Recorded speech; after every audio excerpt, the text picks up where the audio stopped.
Welcome to the Insights to Communicate podcast with Adam Probalski, where market and opinion research come together with public affairs and PR. Welcome to the podcast, Dr. Cherie Strachan at University of Akron. She'll correct me if she wants to find another descriptor of herself. Grateful for you joining, and why don't you kind of tell us about your path? It is pretty clearly defined academic. I don't think there's much else in there, which is pretty unique for this podcast, and kind of excited to explore that. Sure. I just really appreciate the opportunity to be here and to chat. So I started out as a political science and public relations major, and I really thought that my path was campaign work. I did my master's degree at the University of Akron in the program that I currently direct. And I realized from taking courses and helping, I had a funded position, so I helped grade papers, and I was, going to conferences with some of my professors. And I just realized, and I did an internship. I worked for Bernadine Healy when she ran against Mike DeWine for Senate years ago, which ages me a little bit. Sure. And I just realized that my personality was a better fit, that I was more interested in reading and writing about the political process than I enjoyed working on campaigns. And so I just switched paths, got funding, and went on for a PhD. But there's only 3 programs that I'm aware of in the United States that have a Master's of Applied Politics, and the other 2 are at very elite institutions in DC. So this is the only one at a very affordable regional public in the Midwest. And it really grounded me. I've always done applied research. I've always cared about cultivating and mentoring people that go on and work in politics. And I've always incorporated, not just theoretical sort of high-end modeling sorts of research. I've always sort of been concerned with more normative aspects of democracy and incorporated that into my work because of where I got my master's degree. That's pretty exciting. I mean, I think I know a lot of people who went to George Washington for their master's in this. I'm not sure what the other program is, but if I didn't know those people, I would be pretty skeptical of a program like that, applied politics. Coming from an environment where I grew up, literally from actually a very early age, I had very high exposure to politics and politicians. I don't think I've ever talked about this very much, but as a kid, my parents owned a bagel bakery, and all the local politicians and would come in because it was kind of a hub of activity. I met Senator Frank Lautenberg, who was a New Jersey senator. He would jog to the store and get a coffee or whatever bagel when he came in, and so I get to know kind of what that glad handling kind of looked like and all that. And then from the time I was 18, I started in politics and working campaigns. So I think it's very easy to be dismissive of what a formal education in this business would look like, because really it's a crash course for really understanding how it works. How do you talk about that and explain the value of a program like yours in contrast with, you just dive in and you really learn how it works? Sure. Well, so the way that our program is structured is about half of the classes are taught by UA faculty members, and they're more traditional political science classes. But those are also courses about research methods, the increasing importance of polling and data analytics. And what we teach our students for that at the master's level is we just really want you to be literate. We want you to be able to hire the experts, not be taken advantage of, understand the margins of error, and the polling sample and how those things work. Or if you're going to hire someone to do data analytics, that you understand a little bit about regression modeling so that you don't get taken advantage of. And if someone wants to do that work, they can take courses in data mining, or they can take courses in data analytics and, or work in the field and bolster that skill set. And then the other courses that are traditional political science courses, we want you to understand you know, what choices you're making for how you campaign will affect the broader political system. Sort of, you know, what's the history of American politics? What are the changes in campaigns? What are the changes in communication, and even in the ability to market, right? And micro target voters the way we are. What are the broader implications of that, so you understand sort of how this fits? And then the other half of our classes, we hire people with master's degrees and JDs who are working consultants, right? And they teach courses. I can't keep up with everything that's happening in digital strategy. I can't keep up with everything that's happening, you know, in data analytics or all these different sort of subfields now of the campaign world. So we hire people as adjunct professors, and a lot of people do it when they come to work for us. You know, it's to burnish a resume, or because they're recruiting people in Ohio, right? Ohio students who are interested in this work, you know, to Right. be the entry level staff in their campaigns. It's a good place to find staff. Right. But we want to make sure that our students have cutting edge skills and connections to the campaign world. So I'm not trying to teach the applied piece. I'm marketing that out, or I'm selling that out to other people, so that we make sure that we're giving our students those experiences. That's great. That makes a lot of sense. I've guest lectured and had a blast doing it, because you get to show students kind of that practical side, but you know, give them some of the dark underbelly of how it works, and also some of the really, you know, amazing success stories, the stories that you don't see on TV, because we see the extremes on TV, and you know, news coverage is not really news coverage; it's entertainment, and so I love the idea of giving people the practical side from the practitioners. It's kind of fascinating to me when, you know, on this podcast and just in general, if you put a group of political consultants together, or public affairs consultants, people who live in this kind of big world of politics and public affairs, almost never, like actually literally never on my podcast, has an ideology been introduced into the conversation. And if you go show up to the American Association of Political Consultants or the Campaigns and Elections convention or seminar, ideology just generally doesn't enter the conversation, because we are professionals. We practice a profession, and when we're talking to each other, it's really talking shop, not kind of trying to win over someone. How does talk about how that comes into play in your classroom, and is it do you dive into ideology much, or is it more the practical aspect of the campaign? Exactly what you just said.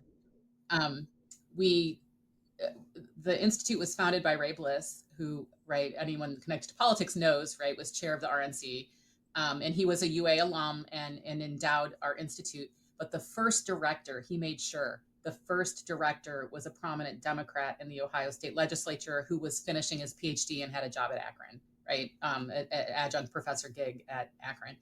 And so we have explicitly been not nonpartisan, but bipartisan, right? That Bliss believed in the two-party system. He believed in competition. He believed that competition strengthened your ideas and your ability to appeal to voters, right? That a one-party system would be awful. And so we overtly and explicitly mentor students from both sides. I have no problem, and my colleagues in political science have no problem doing that, because, you know, we see our job as not shaping what students' value commitments are, their ideologies are, but their knowledge and their capacity, right? So we are honing their knowledge and their skills. You know, to the extent that we care about ideology, it's embrace of democracy, right? Like what is the implications of your choices for democracy, right? Not for policy outcomes. And then, you know, we hire Democrats and Republicans both to be our professors of practice, and they mentor students in their classes. Our students absorb this. You know, I have students who work on projects together from the left and the right. We have students that plan events and coordinate things and have good working relationships. Historically, our alums have been great friends and worked on both sides of very prominent national and statewide races in Ohio. That's great. I have a high appreciation for that. I mean, I have an ideology, but we're, as a company, we're nonpartisan. Personally, I'm not a part of a party.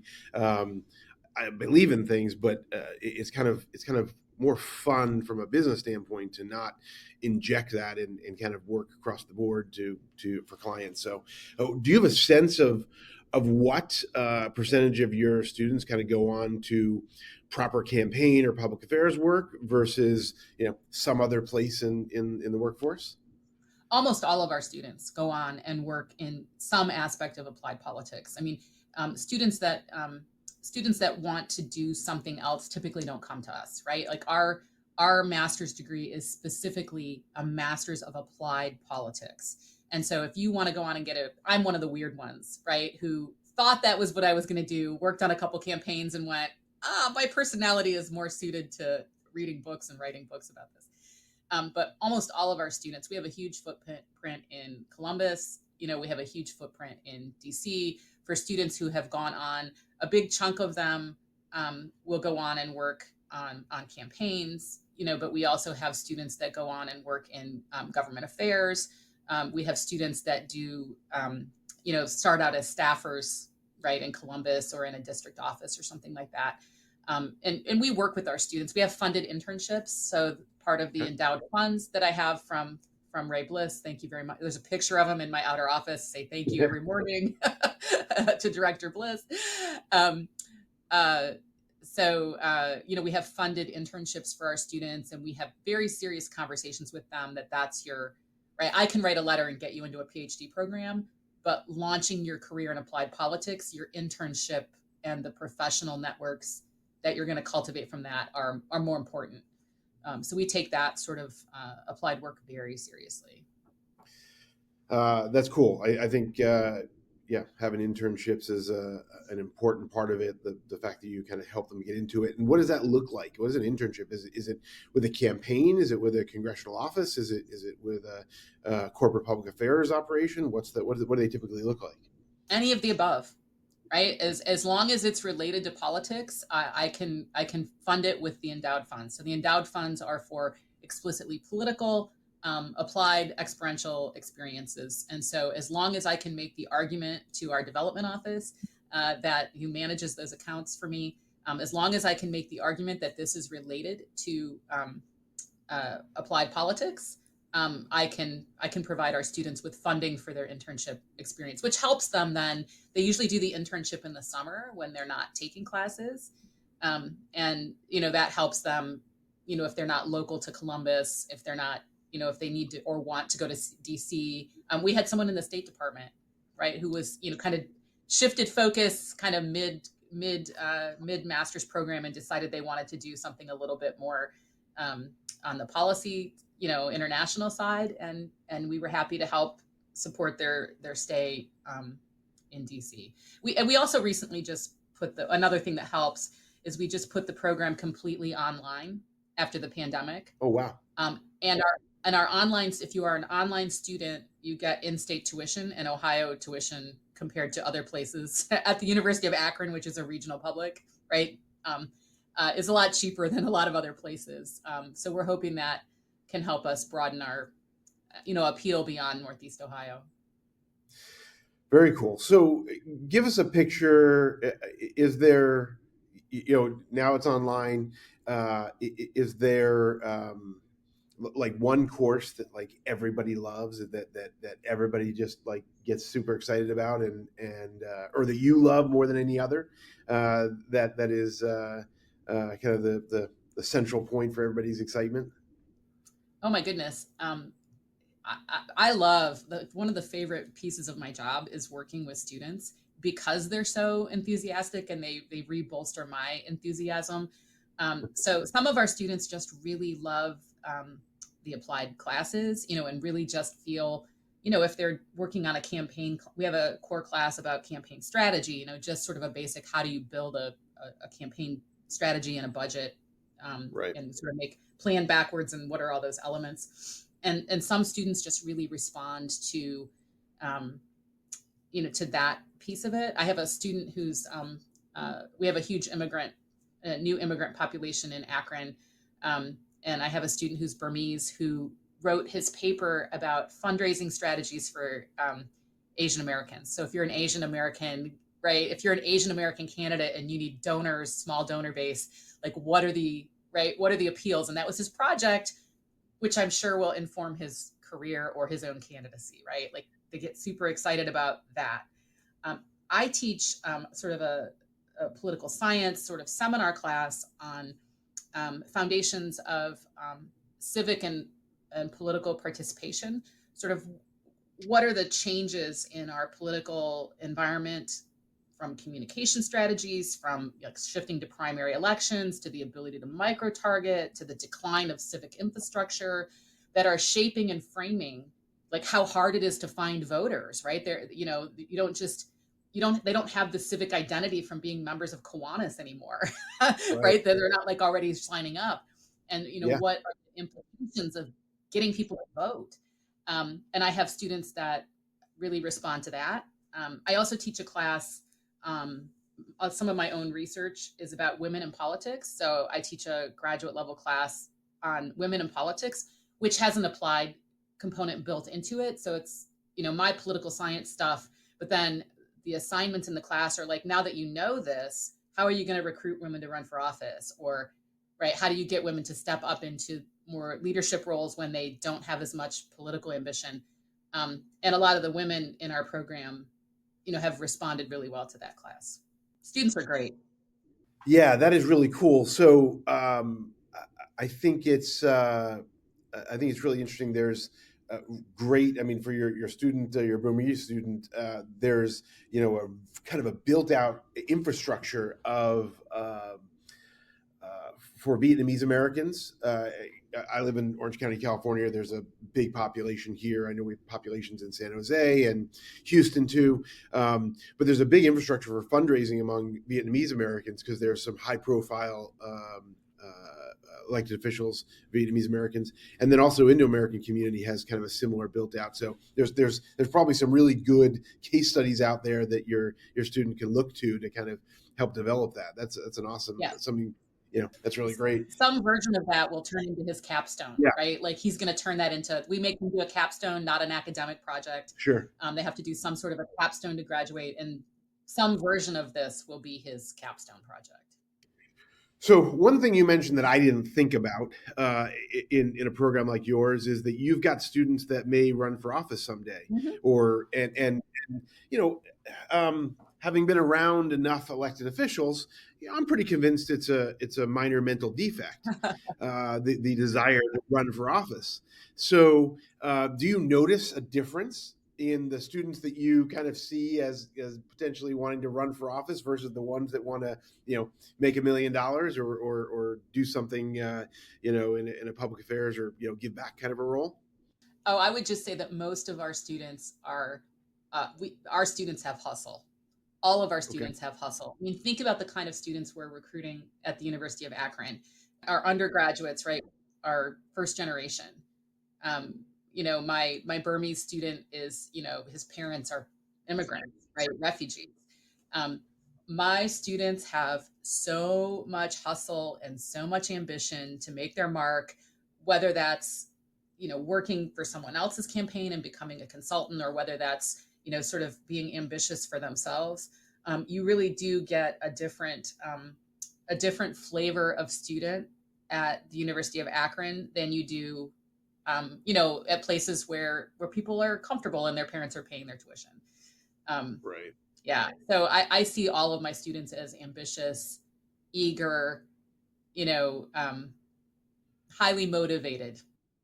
All right. So you say you bring in practitioners to teach the applied component, but you obviously still know what's happening in the world and have a pretty clear picture of how campaigns are run. What is your way of keeping up on the the way politics are run. I mean, certainly, where does your news come from, and what are the maybe you have like 12 places you have to look every day, but really, how do you like get a regular ongoing understanding of what new things are happening in direct mail, or what new things are happening in polling and analytics, or how campaigns are using short form video or whatever it might be. How do you do that? Well, I recently, when I'm fairly new to this position, right? I replaced the director who was here before me, was my advisor when I was here in the 90s. He was here for 35 years, Dr. John Green. I have big shoes to fill.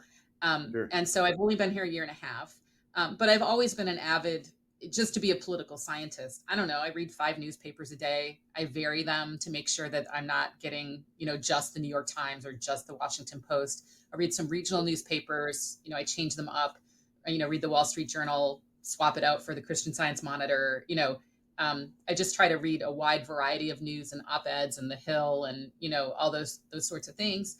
I recently started attending the AAPC conferences so that I can just network and go to the panels, get the updates from the professionals that come from the professional organization, read campaigns and elections and those sorts of things. So, and I honestly, I rely on our adjuncts, right? I rely on the people we're hiring to what are you covering in your class? What are the new things, to help me stay up to date. So Sure. Absolutely. And we're hoping that we'll be able to widen, before the pandemic and people were reluctant to teach online or with Zoom. And now it's just such a new comfort zone. So I'm hoping going forward that we'll be able to broaden who we recruit. We used to be tied to Northeast Ohio, which is fine, or maybe Columbus, because we have big media markets and Ohio is always a battleground state. So we could fill our consultant pool for adjuncts from our own backyard. But I'm hoping that Zoom can help us broaden that so that we can, build out who we hire to give our students more of a national network. Yeah, that sounds smart. And then they can, because most of your students don't necessarily aren't going to work in Ohio politics necessarily. Maybe some of them will, but this will give them a bigger perspective. That's cool. Absolutely. All right, so let's turn to your morning. You wake up. What are the first 3 apps that you look at on your phone? What do you have to see and look at and do? Oh my goodness. I have some political science specific threads that I check just to see what's happening with the American Political Science Association and that. I check LinkedIn regularly. In part, I'm connected to a lot of our students, former students and alumni on LinkedIn. And I want to make sure that I'm sharing, reposting ads, reposting professional opportunities that come forward. I actually just had a student apply for something that I reposted, fingers crossed. Those, and then I read the newspapers, all before I leave the house. Right. Check my email all before I leave the house. Yes. Okay. And then it's 2023, and maybe this is kind of an unrealistic thing, but do you ever, and although maybe not, you work for a university, so it's maybe a little different, but do you ever fully unplug? Is there like a day of the week or a week of the month or dinner time? Do you ever fully unplug and say, I'm not looking at a phone, I'm not being a part of anything tech, and I can relax and chill? Is that a reality, or just kind of a myth, something for the future when you retire? I think I did that more. I have one son who is now away. He's at Wisconsin-Madison, so he's away in college right now. I think I did that more when I was parenting, like to unplug and focus and pay attention. If I was at an event for my son or, doing something with him, I'm not going to pick up my phone. Right. But I have to admit that since I'm empty nesting now, no, no. But I also like when people say like, what are your hobbies or what do you like to do? The only reason I do anything that's quote unquote, like other people would consider fun is because my husband will drag me to like live music events or, some other things that are happening. Right. My hobbies are like, what's your hobby? Reading other political science books. I get to pick my own research projects. I mean, I'm planning a research project on what are the effects of increasing violence in politics on youth attitudes toward political participation and running for office?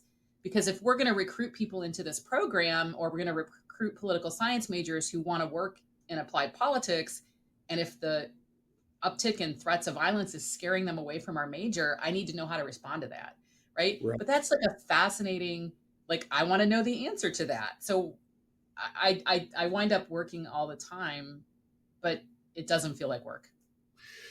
So that brings up something kind of interesting to me. I'm kind of a late bloomer for education. I got my master's degree later in life, but very practical degree in data analytics. And so I don't know a ton about, and probably most people don't know a ton about academic journals. But it is kind of curious. Like, I assume you read and you publish academic journals. Is that how relevant is that to the practical application of politics? If me as a practitioner would look at a dozen academic political journals, and am I going to read something and learn something? And then that's maybe me being skeptical about academia or whatever. But is there like a real direct connection to practical application of politics in journals like that? So this is a huge tension in political science, and we'll go through cycles historically where, political science was grounded by people who came out of other disciplines, who were frustrated that they were not having, right, a practical impact on like policy making or making recommendations, and specifically adopted the term science, quote unquote. We came out of sociology, history, departments of governance and history, for example, changed their name to political science. And it was specifically at a time where they wanted to say, we're being, we're offering you nonpartisan, non-ideological, research-based findings for policymakers to make decisions about, right? There are periods of time where political science becomes more focused on being a science and climbing the ladder within academia and like writing to each other, right? Like our audience is each other. And then, about once every generation, there's angst, and we come back and go, but wait, like what relevance do we have? I'm always on the side of relevance, just given what my personal experiences were. And I don't think that most political scientists write in a way or think about what they produce in making it consumable, right, for practitioners. There are lots and lots of things that political scientists know that are, of course, of direct interest to people working in applied politics, but we don't always make it consumable and usable for those audiences. And right now, the American Political Science Association, just sort of given where we're at in the nation's history and sort of where we're at in the cycle, right, of grappling with this, is very concerned, right, with making it more accessible. So there were things, I think they just stopped, but there were blogs like the Monkey Cage and the Washington Post, which were purposefully trying to make political science work more accessible. You'll have people right now who are really focused more on like writing white papers or writing literature reviews. So you don't have to read all that stuff, that we'll write a literature review and like put it into a more manageable context. There is a big movement right now to make that happen. We'll see how long it lasts. Sure. Okay, cool. That helps, because I think, like you said, accessibility is just not a real factor for journals like that. So helpful to understand that there's a way to put that in a format that other people would understand. Awesome. Well, last, is there a mantra? Is there a words to live by? Is there a set of ideas that you always convey to people, or that you run through your head all the time? Anything like that? My mantra has always been, for my students and for myself, is, what I'm trying to do as an academic is prepare people to be good citizens, to prepare people to step in and make the mechanisms of democracy, the institutions of democracy, function. And we need people to, we need people to run elections. We need campaign consultants. We need lobbyists. We need government affairs staff. We need all of these people. We don't have a dictatorship. We don't have one person making the decisions at the top. And so we need lots and lots of people who are invested. If they don't want to run for office, they at the very least need to be informed citizens, right? Who can consume. But democracies just need lots and lots of people who are active, engaged, and involved. And I see my role in interacting with all the students that come through, both for our undergraduate degree and our graduate degree, as preparing them for those roles. Very cool. Well, thank you, Dr. Strachan, for joining us, and hope to keep the conversation going. Absolutely. Thanks for having me. This has been Insights to Communicate with Adam Probalski, president of the woman and Latina-owned market and opinion research firm, Probalski Research.